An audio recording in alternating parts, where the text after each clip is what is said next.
Good morning, everyone. A happy Friday to you and a good Friday. Oh, wow. Today is a very powerful day. Just remembering all that Jesus has done for us, and what an honor and a privilege that it is to be here together to open God's Word and just to remember the sacrifice of our Savior and the depth of His love, and then to pray and just to contemplate the privilege that it is to pray because of what He has done for us on this day so many thousands of years ago. So thank you all so much for joining in. Good morning, Dad and Karen and AJ, and Linda.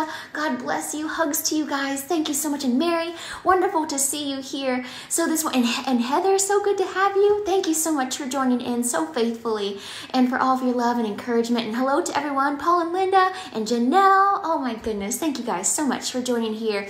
Today, I will be honest, there's quite a few different Bible verses that the Holy Spirit led me to. So I understand if you don't have time to listen to the full part of it right now, but feel free to come back later if you don't have enough time this morning. But I'm so grateful to get to share with you from 8 different passages. There was just so many to choose from, and I couldn't cut any of them out, And so 2 main themes, though, that really stood out to me were the heart of our Savior, just being amazed by Jesus and just how He saves us. It's just amazing. And then also the fact that we have access accepted to the Father, that now because of what Jesus has done for us, we have that access, not denied, but access accepted into the throne room of heaven. And we have that redemption and that reconciliation because of Jesus and His sacrifice. So I'm so grateful to get to share that with you this morning. And if the Holy Spirit has been laying any scriptures on your heart this morning, please feel free to share in the comments below or to make a post. It will be an honor to see what God is showing you today as well.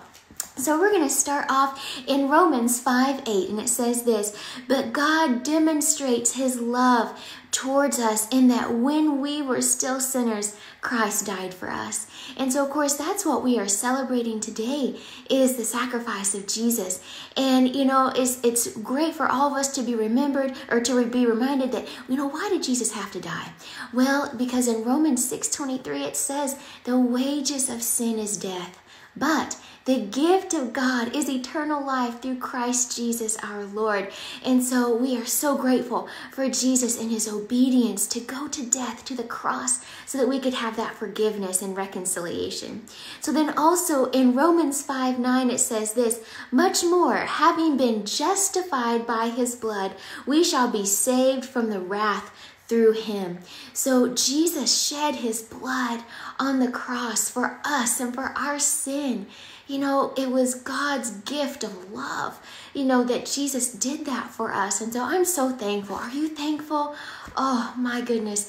And, one thing that my family and I, we've been thinking about this week is the concept of Jesus's blood, the preciousness of it. And of course, we remember that as we take communion, and perhaps some of you have done communion this week, or perhaps you will today, or even on Sunday as we celebrate Easter. But also the Lord laid it on my mom's heart to wear red, especially today. And if you are here in Kansas City, you're familiar with Red Friday for the Chiefs, but how about Red Friday for Good Friday? So I have on a red shirt today, and maybe you might be inspired to wear red today just to remember Jesus, the preciousness of His blood and all that He has done and paid for us because of the blood that He shed.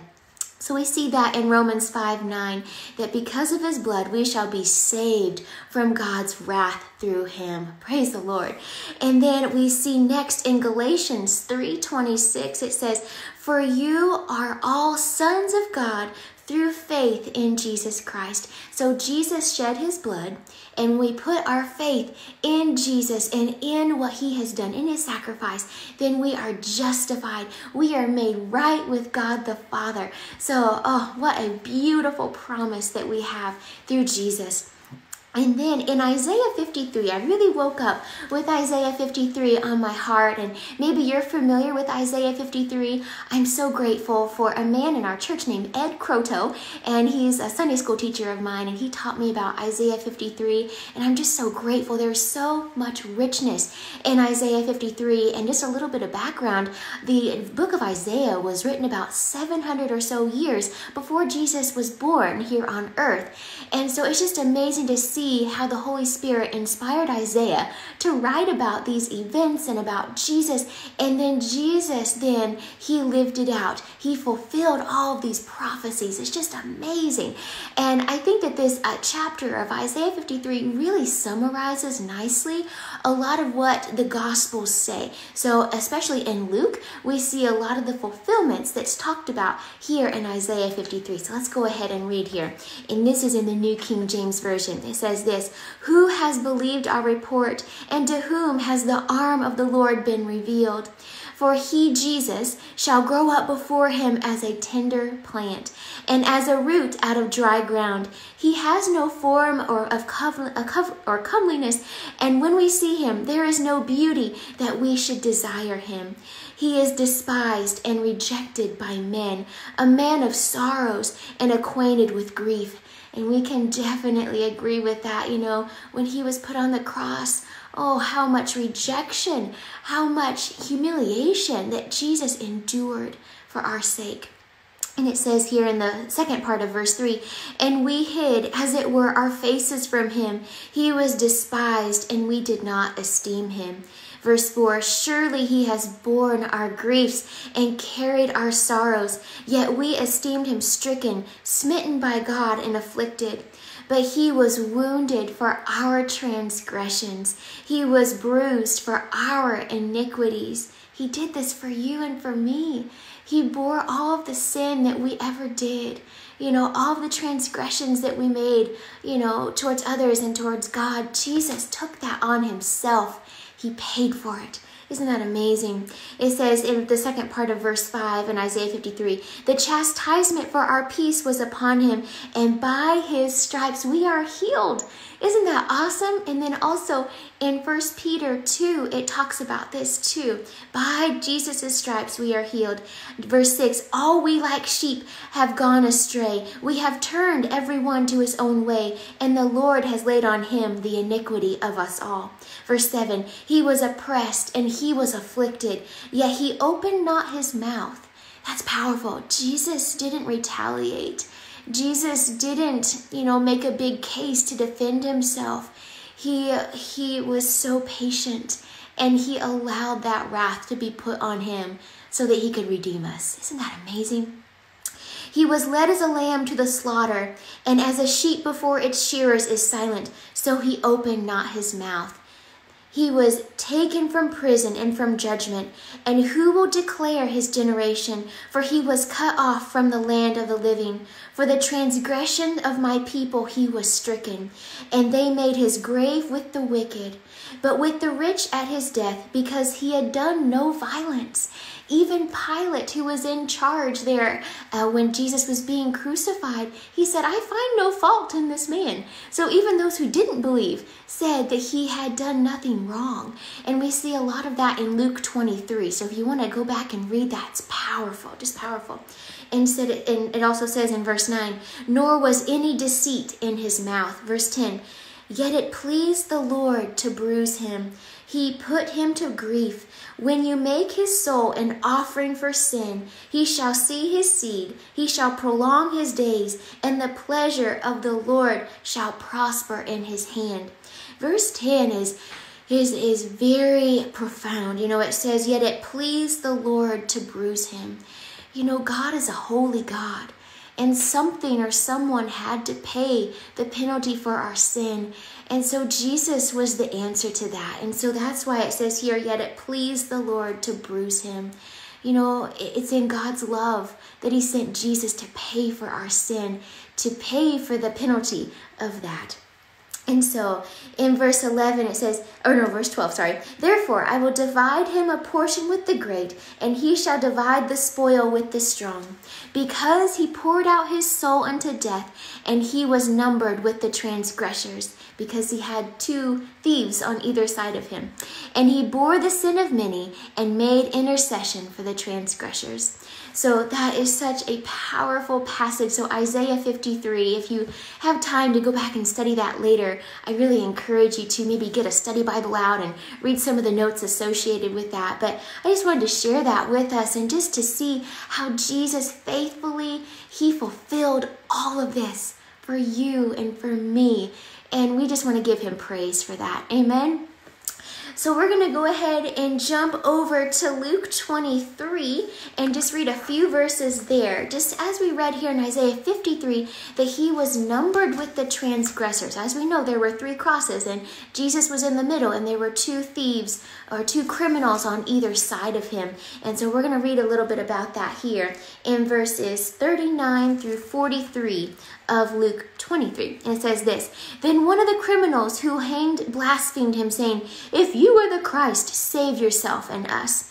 But the other, answering, rebuked him, saying, Do you not even fear God, seeing you are under the same condemnation? Verse 41, And we indeed justly, for we receive the due reward for our deeds, but this man has done nothing wrong. Verse 42, Then he said to Jesus, Lord, remember me when you come into your kingdom. In verse 43, and Jesus said to him, Assuredly, I say to you, today you will be with me in paradise. Wow. That, my friends, is the heart of our Savior. That as he was struggling there on the cross, bearing the weight of our sin, bleeding, in pain and agony that we can't even comprehend, he was still saving. Can you imagine that? That is the heart of our Savior, that he saves until his last breath. And that just blows my mind. And so I just want us to continue to pray for people that maybe they have rejected Jesus up until right now, but may today be the day of salvation. May this weekend, this Easter resurrection weekend, be the day and the weekend of salvation. Amen. So I just want to, just exalt Jesus for just his saving nature. It's just beyond our comprehension. So I just had to share that with you, that he is the ultimate Savior, for sure. And then in Matthew 27, verses 50 through 51, it says this: And Jesus cried out again with a loud voice and yielded up his spirit. Then behold, the veil was torn in two from top to bottom, and the earth quaked, and the rocks were split. So right after Jesus saved that man on the side of him, then he gave up his spirit. He breathed his last, and the veil, that curtain in the temple that separated the Holy of Holies from the people being able to go in, that was torn. And so that means that you and I get access accepted. As it says that now we can come humbly but boldly before the throne of God. And that is what Jesus paid for us. Not only did he take care of our sins, but he has given us access to the Father, that we get to pray whatever time of day for whatever need we have. We have that intimacy that Jesus paid for. And so I just think that that is so amazing. The heart of our Savior, but also the access and the intimacy that he paid for. Isn't that amazing? So praise the Lord for that. And then we're almost done. I promise we are almost finished. So our last passage is Psalm 103, and we're going to be reading verses 10 through 12. And it says this: He, God, has not dealt with us according to our sins, nor punished us according to our iniquities. For as the heavens are high above the earth, so great is his mercy towards those who fear him. As far as the east is from the west, so far has he removed our transgressions from us. So friends, let's think about the cross. Jesus bridged the gap between heaven and earth. He is our mediator. He is our Savior. He bridged that gap that we couldn't bridge. Our good deeds weren't good enough. He did what only He could do. And then as His hands and His arms were from the east to the west, nailed to that cross, all of our sins, they're wiped away. When we put our faith in Him and repent, they are removed as far as the east is from the west. So isn't the cross such a beautiful picture of that He bridged the gap and then He caused our sins to go away? It's just all in Jesus. And so today it is Good Friday. It is the day that the Lord has made. So let us rejoice and be glad in Jesus, our Savior, and share the good news. Let's share that great news, my friends. So if the Lord was speaking anything to you through this, please feel free to share below, or any other thing that He's been teaching you, please feel free to share. Let's go ahead and let's pray. Father God, wow, we just worship You, Lord. We are in awe of You. We are in awe of Your love, in awe of Your mercy. We are in awe of You, Jesus, and how You were obedient to death, even death on a cross. Jesus, that no measures were too much for You to come and to save us. We praise You, Jesus, that You poured out Your soul to death. We thank You, Jesus, that You bore all of our sin, all our iniquity, that You bridged the gap between heaven and earth. You paid the debt that we couldn't pay. You have justified us because of Your sacrifice. When we put our faith in You, we thank You, Jesus, that we are redeemed, that we have access accepted into the throne room of heaven. We thank You, Jesus, that Your blood has cleansed us. Your blood protects us. We thank You that by Your wounds we are healed. We thank You, Jesus, that You saved, Lord, even until your last breath. We praise You for Your heart. Your heart is for the nations to come to repentance. And Father, with my brothers and sisters and friends here, Lord, we just agree together for those who don't know You yet, Jesus, that they would come to know You just like that criminal on the cross, Jesus. I pray, Father, for every heart, Lord, that You would draw them. I pray, Father, that people, as they contemplate the meaning of this day and this weekend, Jesus, that You would draw souls unto salvation in the name of Jesus. Lord, I pray that as churches have online services, Lord, that You would reach more people than ever before, Lord. We thank You, God, that the harvest is ripe and ready. And so we just thank You, Jesus, for bringing that harvest in the name of Jesus. Lord, we thank You for this day. We thank You, Lord, for all the things that are on our hearts and our minds. And Lord, we just give it to You. And Lord, we just put those things in Your hands and we just praise You. And I just pray that throughout this day that we would just contemplate the depth of salvation, Lord, the depth of Your love and Your mercy. Lord, we just praise You for that. Lord, we want to lift up all the things going on in the world, Lord. We thank You that You are on the throne, that You are acquainted with everything. And so, Father, we just ask that Your kingdom come, Your will be done on earth and in our lives as it is in heaven. Father, we thank You for giving our government leaders Your wisdom. We thank You, God, for foiling the plans of evil. We thank You, God, for having Your ways to succeed. We thank You, Jesus, for tuning in our leaders to hear Your voice of counsel and Your voice of wisdom, that You would instruct them in the way that they should go. Lord, we thank You, God, for just helping them in that way. We thank You, God, for sustaining small businesses and other businesses. Lord, we thank You for helping doctors and nurses. We thank You, God, for giving them extra strength and extra grace, extra wisdom, Lord. And we pray, God, for protection, that they would not get sick, Lord, that You would strengthen their immune systems. We thank You, God, that You are our shield, that You are their shield and their defender. We thank You, God, for Your promises in Psalm 91, that no harm shall come near our dwelling, no plague shall come near our dwelling. In the name of Jesus, we pray, God, for supernatural healings. Jesus, just like it says that by Your stripes we are healed, we just proclaim healing, Lord, in every hospital, in every doctor's office, in every home, whether it's the coronavirus or any other thing. Jesus, You have the crown, not the coronavirus. Lord, there is nothing too difficult for You, and we just thank You, Jesus, for supernatural healings. Thank You, God. Lord, thank You for just having Your way in all the earth, and for all the other things, Lord, that I'm forgetting to pray for. Lord, we just give it all to You, and we thank You, God, for doing exceedingly, abundantly, beyond what we could ever ask, think, or imagine, for Your honor and Your glory. In Jesus' name we pray. Amen. Thank you all so much for the honor of sharing with you today. God bless you. Have a wonderful Good Friday, and we will see you again tomorrow. Bye-bye.